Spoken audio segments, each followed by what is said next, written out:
曾经那么单纯的想着这辈子就跟着这一个男人了，不会有第二个，然后死心塌地的就这么样跟着人家。咱那个地方就说你要是有对象了，有男朋友了，就说把婚定了，人家就没有给你介绍的了，也没有跟你说的了。我们那个时候啊，就说就这人知道啊，你已经有男朋友了，都订婚了哈，就不会有人再给你提亲啊，怎么？那个时候我们那个年龄还是主要就是提亲啊，亲戚朋友提亲啊，相亲啊，很少有说得有恋爱状的，也有，但是很少碰见那样那个哈，然后就双方就嫁了。我们那时候狗屁不懂，我那个时候就寻思，什么订婚不订婚也都无所谓，就说两个人知道这么种关系就行了哈。他也是觉得我们那个时候真的就心里就可以说心里边什么想法都没有。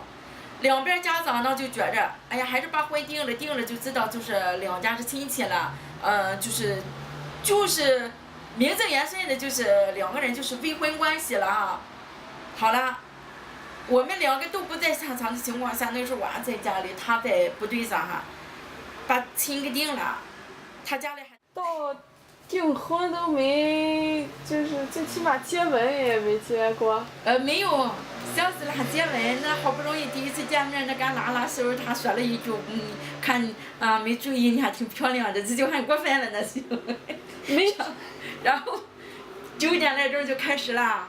你想想，他晚上上我们家，就是说晚上在我们家吃的饭啊，吃完了饭，你看就7、8点钟了，然后跟我父母说了几句话，我们俩就才唠着上房间去单独相处。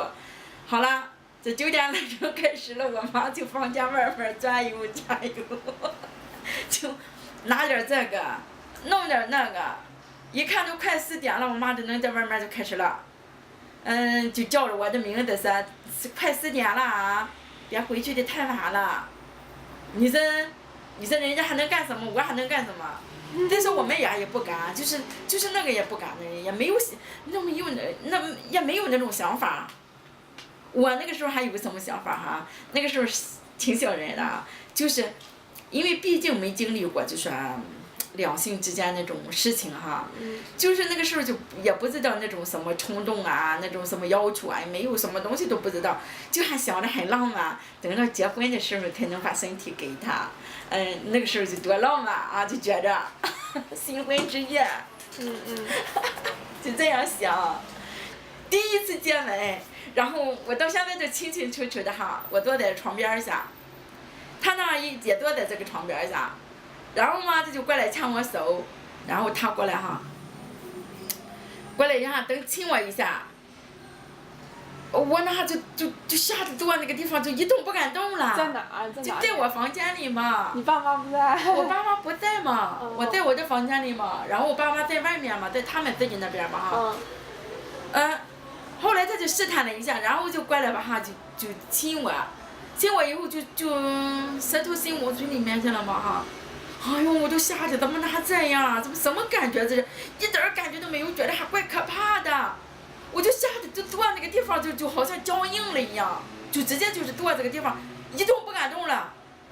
他就说我，你怎么跟个木头人似的？我跟你说，从他给我的第一封信到最后我们俩分开的那封信，我一直都留着。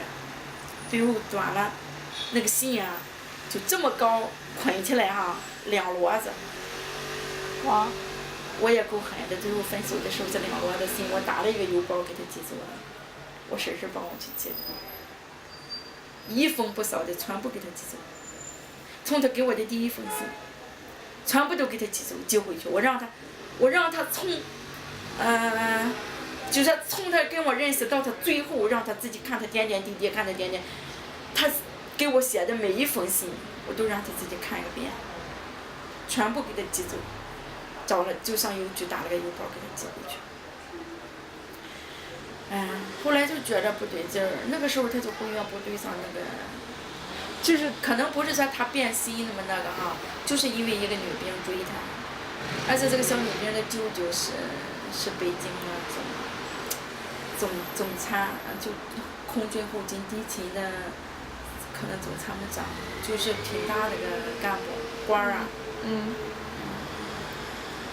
他可能也是想利用他，这个小女孩也确实可能看好他，他就对我有点冷淡，但是就说让他放下，他也有点不舍得，放不下。他确实也喜欢我，也放不下，但是不放下吧，那边也是，就属于，两边都放不下的那种。又想留着你，还又想跟他好。就是跟他好，可能就是出于他以后的前途考虑吧。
这豆腐好吃。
饭都快掉下来了，像饭都快掉出来了。